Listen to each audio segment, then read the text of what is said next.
The Sandman is out on Netflix, the first season of presumably many. It is the adaptation of this comic book, written by Neil Gaiman and illustrated by many, many different prominent artists between 1989 and 1993, I believe. The show has 10 episodes, which adapt the first 16 issues of the comic out of 75 in total, and stars Tom Sturridge, Boyd Holbrook, Patton Oswalt, Stephen Fry, David Thewlis, Jenna Coleman, and many, many more. The original comic book is probably one of my favorite comics of all time. It's a fantastic foray into the fairy tale slash horror world of the endless, personifications of concepts like death, destiny, desire, and the main character of the stories, Dream, who is also known as Morpheus, the lord of the realm of dreams.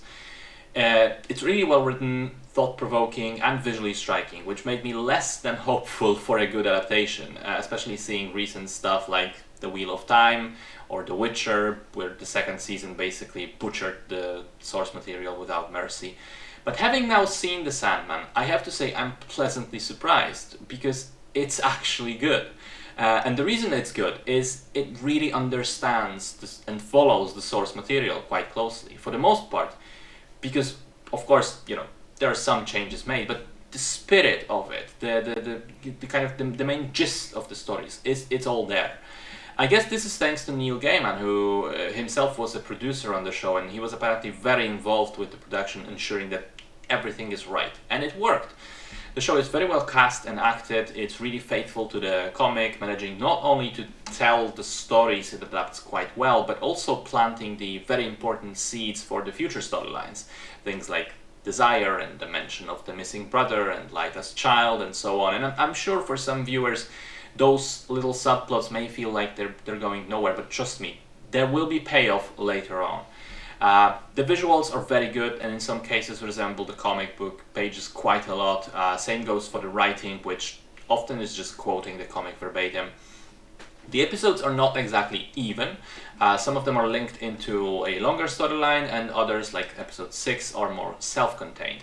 For my money, episodes 5 and 6 especially are the best of the bunch. In fact, episode 6 was probably one of the best TV episodes I've seen all year across all shows. It's really that good. Now, I do want to talk briefly about the things that have been changed. One of the widely commented things on the internet was the casting, because some of the characters had their gender or their race changed. Now, for the most part, it literally doesn't matter, because it's not central to the character's identity. It could have been anyone, such as Lucienne or Rose Walker. So it's kind of the case of whoever plays them, is the best for the role. If they're good, then they can look whatever. And the people who play those roles are good. So, it works out. I do admit that I was a little wary of Death, because her design in the comics is quite iconic. The manic pixie girl with pale face and curly hair and the striking eyeliner. But Kirby Howell-Baptiste, even though she doesn't look the part, she completely won me over in the episode centered around Death in episode 6, because she really embodies the spirit of the character and feels exactly like the source material. And she's a big part of the reason why her episode, Sound of Her Wings, is the best of them all, and it got me very emotional. And then there are characters like Lucifer and Desire, which are deliberately androgynous in the comics, so the casting makes perfect sense if you look at it, and anyone upset by it is pretty much a moron who doesn't understand the source material.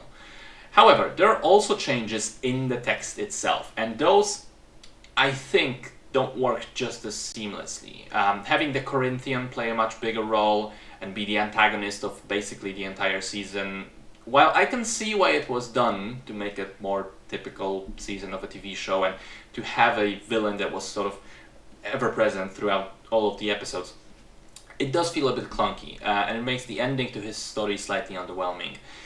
Even more so, I disliked the changes to A Hope in Hell, the episode in which Dream goes to Hell to get back his helm, which is now in possession of one of the demons, Corazon. Upon getting there, he has to engage in a high-stakes duel, but in the comic it's against Corazon himself. In the show, it's against Lucifer. And this means that even though the duel itself plays out exactly the same, and is amazing, by the way, in terms of the writing, the context is significantly changed. Lucifer is no longer this indifferent observer, but rather an active participant, and that it changes the dynamic, and I didn't like it very much. And I have to also wonder if that won't have an even bigger impact on the next storyline, which is teased for season 2, Season of Mists. But I guess we'll see. Other criticisms that I have are Patton Oswalt as Matthew the Raven. I think his voice is too distracting for the character, and also the show does feel a little bit sanitized compared to the books. The comics would occasionally be really dark and disturbing, leaning heavily into the horror angle. The characters in them also feel more dispassionate and cruel at times, which I think is missing from the show. In general, the characters in the show, both the good guys and the bad guys, feel more human. And as a result, I felt that it ever so slightly feels more generic and standard, rather than the sort of Grimm Brothers flavor of fairy tale-ish darkness with characters who are not exactly human. Also, final point about the visuals. I did mention that the show looks good, with one exception. For some reason, the image is somewhat stretched vertically in many scenes, especially in the middle of the screen, which made me think I was going mad for noticing, until I read that it wasn't a glitch on Netflix, it was a deliberate choice to make it more dreamlike, I suppose. I still don't think it worked all that well. I think it's distracting and looks bad. But fortunately not so bad as to bring the whole show down. All in all, as I said, I think it's a very pleasant surprise. A solid adaptation of a very classic comic book. I do hope they continue making follow-up seasons and continue the storyline. The source material will probably allow for 5 more seasons easily. And I do hope we get to see adaptation of some of the iconic issues like Ramadan or Dream of a Thousand Cats one day. For now, I highly recommend checking out this show. And if you like it, do read the comic book as well. It's still a much better and remains an absolute literary classic.